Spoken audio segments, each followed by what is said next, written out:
Hello everyone, Helen here. How are you today? I really hope you're okay. I'm ready to listen to a wide variety of things today. I was going to call it a potpourri because it's a real mixture of things. I suppose it often is a mixture of things, isn't it? But welcome back everybody, and a big welcome if you're new as well. It's always lovely to have some new subscribers, and yeah, if you'd like to comment, please do that, or just enjoy watching. So, right, I was promising myself I wasn't going to waffle on at the start.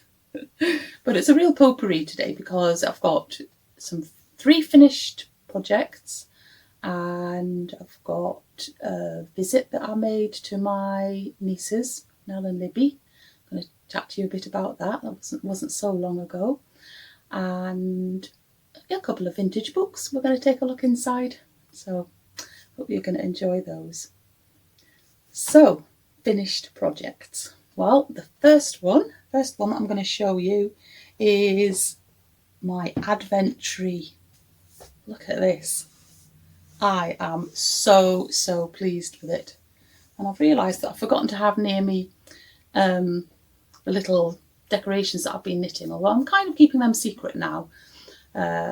And I'm going to show you them in December, because what I've done with this tree, well, to go back a step, the kit that I bought was for making 24 little decorations that you would put onto a Christmas wreath, or an Advent wreath, I suppose. And I decided I didn't want a wreath, but I would rather have a tree. So I found this free pattern, and I will link it in the description box, and decided you start from the top, and decided just to make it as tall as it needed to be for me to feel like I could hang the things on it. So yeah, so it is about, I think it's about 18 inches tall, or I think that's about 46 centimetres tall.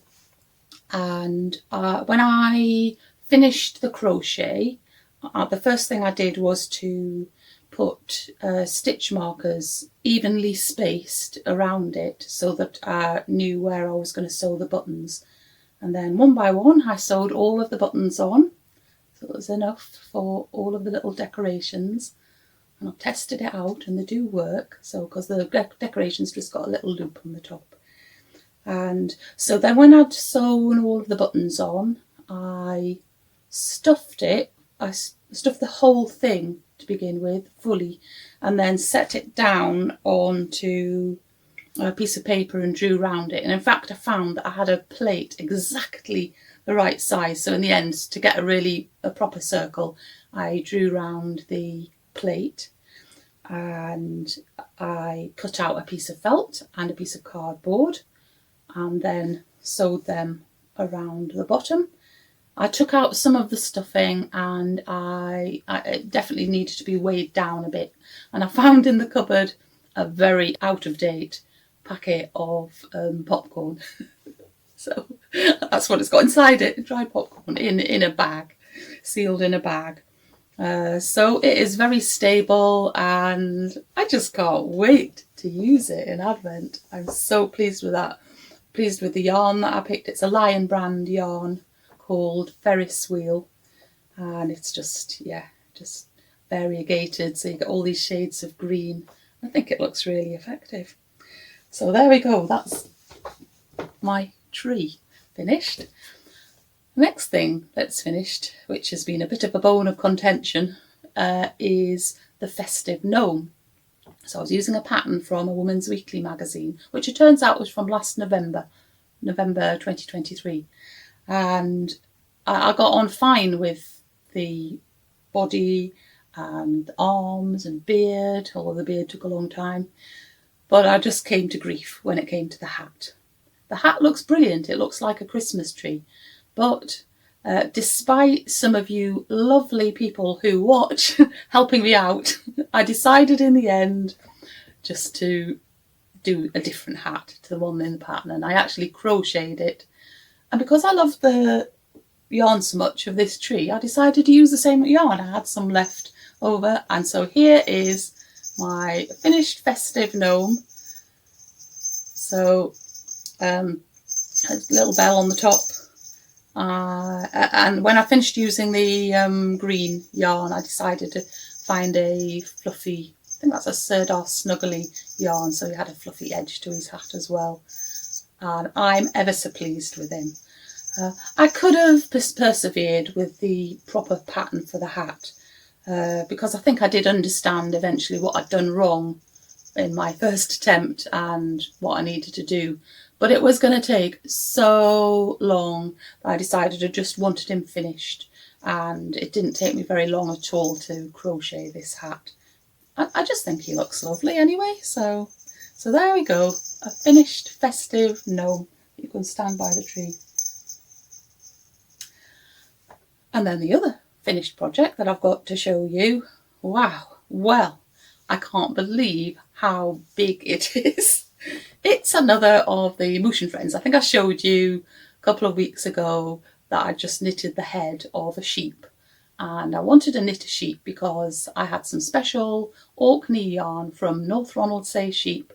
And I thought it would be just brilliant to make a sheep from, you know, from wool that came from sheep from North Ronaldsay. So I made a start, and now the yarn that I was using was like Aran weight. Is that worsted weight, I think? And I was using 4.5mm needles and using the pattern for Aggie the sheep from the book Motion Friends by Cynthia Valley. And wow, I just can't believe how big she is, but she's finished now. Here she is. Look how, oh, she's massive. She's absolutely massive. I mean, I love her. I decided when I last spoke to you, I wasn't sure if she was a male or female, but when I actually looked up some information about North Ronaldsay sheep, it said that all of the rams have horns and 20% of the females have horns, but you know, obviously 80% don't. So I decided that she had to be a ewe, and she also needed an Orcadian or Norse name. So I looked up the names, the female names that are in the Orkneyinga saga, and found the name of one of the Earl's mothers, who's called Snæfrith. Actually, I'm spelling it, as you can see on the screen, Snæfrith. In the Orkneyinga saga, there's an R on the end as well, but I've no idea how to pronounce that. Snæfrith. Anyway, she's called Snæfrith the Kind because she just looks really, really kind. She's got a gorgeous expression on her face. I do still need to take some photos of her, so I can only show you here me holding her, but yeah, and so I think she took an awful lot of stuffing out of course, with her being so big, and she was quite tricky to stuff because really I should have used thinner needles. 4mm or 3.5 would have been better because it's a little bit of a loose texture of the knitting, so I had to stuff her extra carefully so as not to stretch out the stuffing. But it's not too bad at all. And so yeah, so there we go. She is very, very lovely, and I can't decide what to do about clothes. I'm not sure if she'll suit a dress. She might need something like dungarees, or I'm not really sure. So I'm just going to wait until I'm sure what she would like to have. And it's plenty warm enough at the moment for her to be without any clothes. So there we go. Snæfrith the Kind. Aren't you lovely? Okay. So next, I'm going to tell you a little bit about the trip that I went on recently, or visit, I suppose, to stay with my brother and sister-in-law and my two nieces, Nell and Libby. Nell's now 14 and Libby is 11. She's just started at senior school, and I haven't been to stay with them for ever such a long time for various reasons, although they have been here, so I have seen them. But it was really lovely to go and stay with them in the Scottish borders. And I had two main missions while I was there, because for Libby's last birthday I bought her a kit called Mindful Metallic Stones or something. It was for painting pebbles and stones, and it had some paints in it and some stones and paintbrushes and a dotting tool, although it turned out the dotting tool wasn't really very good. So when I gave her the gift for her birthday, I put on the label, it's not just this gift. The gift is some of my time spent just with you, and we'll paint these stones together. And so that was one of the things that we did, and we did while I was there. And because the weather was good enough, we were able to sit out in the garden to do it. And then my other main mission was to show Nell, because she'd asked, how to knit socks. So for her last birthday, I put together a kit of things that she would need for knitting socks. So I gave her a book and some double-pointed needles and some sock yarn. But I thought that for her, I thought that for her first pair of socks, it would be good to knit a smaller size one. So I did start looking for a baby sock, but in the end, I decided I wanted to write the pattern out myself in my own words and in a way that was familiar to me, and then I would easily be able to explain to Nell. So I wrote out a smaller pattern, and it involved casting on 24 stitches, whereas we normally would have 50 to 60 or more, wouldn't we, if we knit with sock yarn. But I also thought it would be good to have slightly thicker needles and use double knitting yarn, so a thicker weight than sock yarn. So that's what we did, and we had a lovely time sitting out in the garden again and knitting the socks. And you'll see, I'm going to show you a little video in a short while of Nell and I in the garden, and Libby and I doing our painting. Libby and I were not so happy with the outcome of our painting, but we had such a nice time just sitting there painting stones.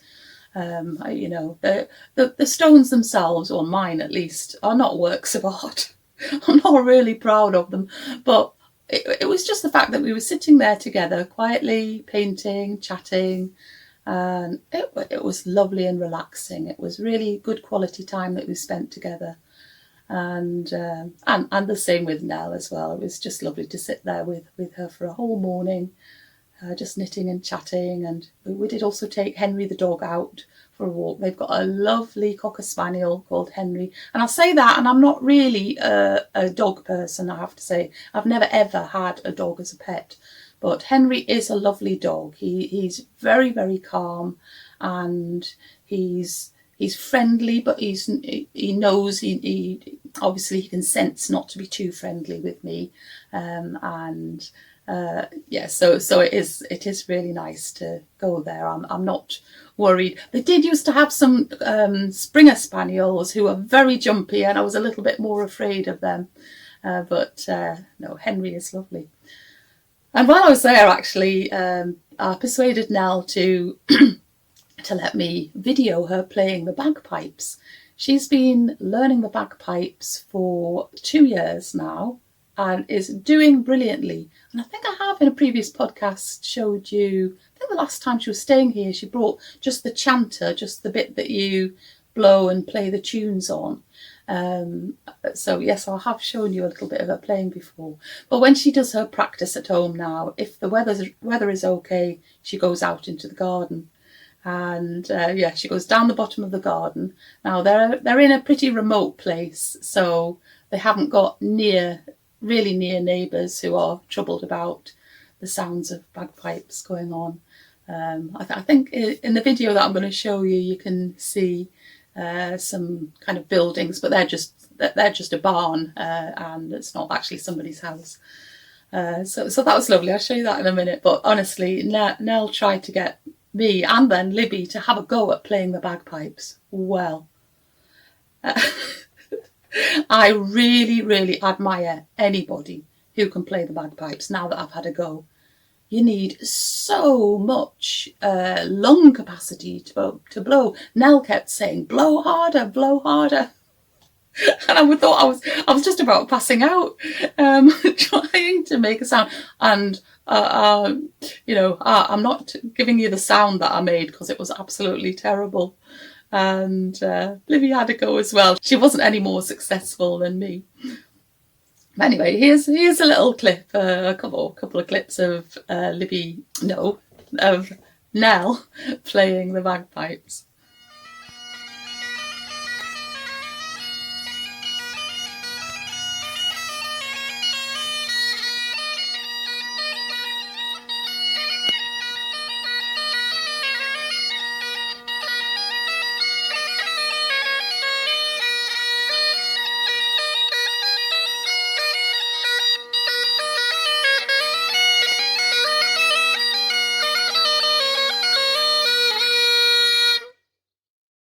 Yeah, so she's doing really, really well, and she's recently been given an award by the pipe band that she plays in for Most Improved Player.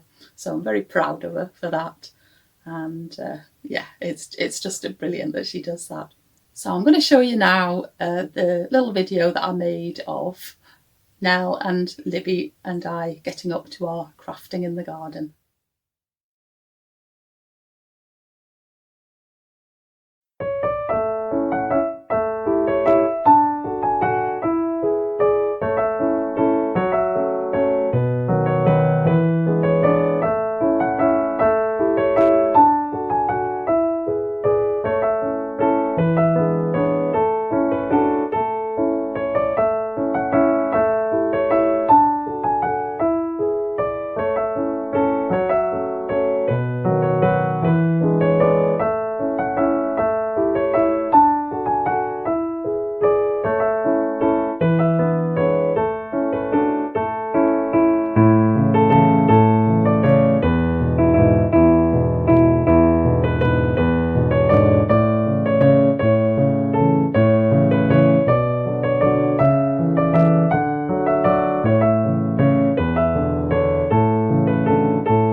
So I think, right, so today I'm going to finish off with just looking at a couple of my vintage books, one that you've seen a few times before, and it's this one, which is called Fireside Lessons for Children. It was published in 1920, and the thing that I've been showing you sort of on a fairly regular basis are the schoolroom lessons, which are the kind of the last chapter in here on a whole range of topics. And I think I've shown you about 3 of them before, all quite different. And today I'm going to show you, I'm going to read you, should I say, 2 of them, 2 shorter ones, which are quite fascinating. And one of them is about cleaning teeth, and it starts off in a very controversial manner. I'll not say more now, you can listen to it.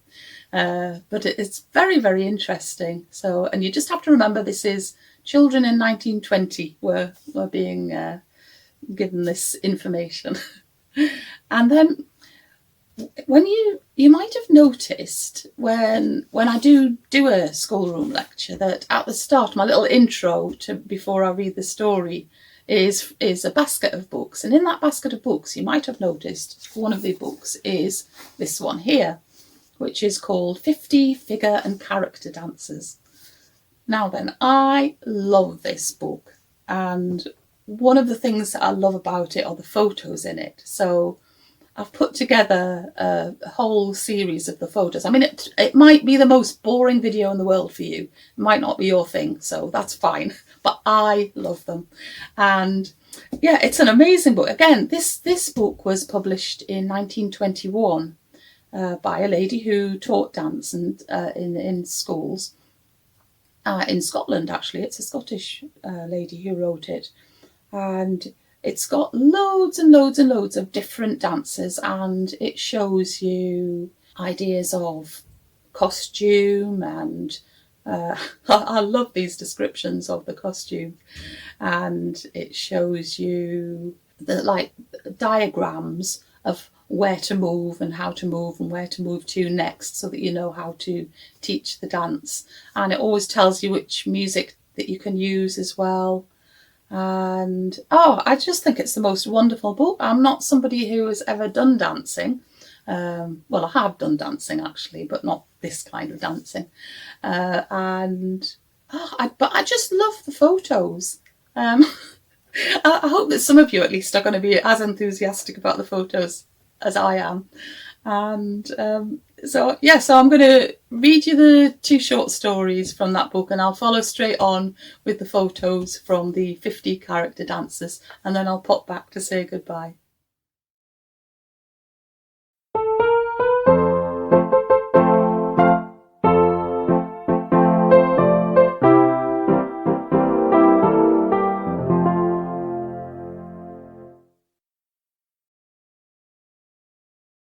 Your Teeth by the School Dentist. It is true that those who don't brush their teeth at all are those who have the best teeth as a rule.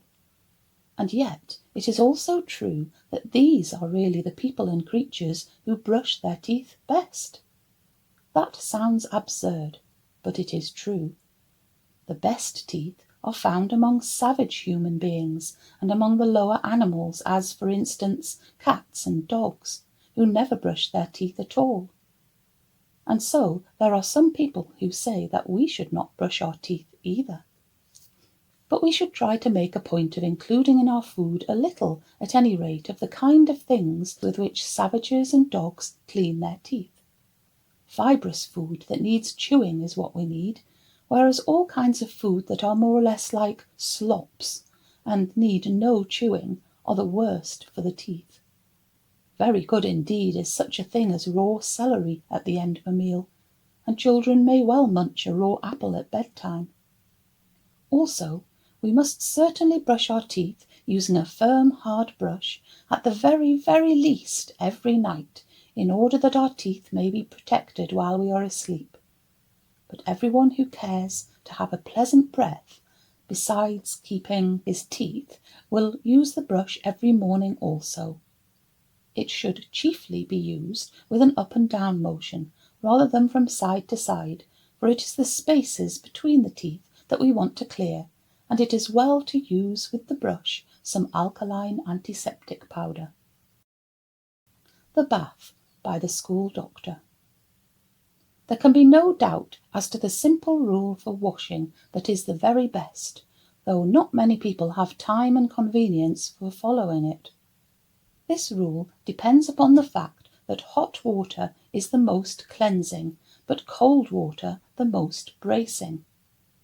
Now, it is in the morning that we want especially to be braced up for the day, and it is at night, after all the exertion and exposure of the day, that we most require washing.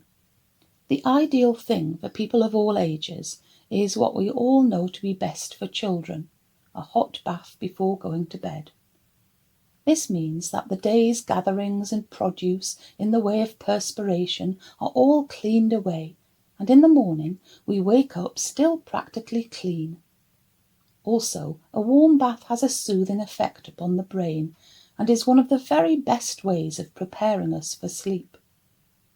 A cold bath is not nearly so cleansing as a hot one, simply because heat makes oily and fatty matter more fluid, and it is oily matter that needs to be washed from the skin and that holds tightly all the dirt we gather from the air. But a cold bath, if it is not too prolonged, is a very valuable means of waking up the brain and setting all our organs well at work for the day, and it is, of course, a cleansing agent as well. The warm bath at night and cold dip in the morning, therefore, are the perfect arrangement. If we take a warm bath in the morning, we should finish it off by a cold shower or plunge, so as to get the bracing effect. And it is a good rule to remember that generally a cold bath does us more good if it is short.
Right then, no more waffling from me. I'm just going to say goodbye to you now. So until I see you again, keep yourself nice and busy, but not too busy, and take great care of yourself. I will see you again very soon. Okay then, bye.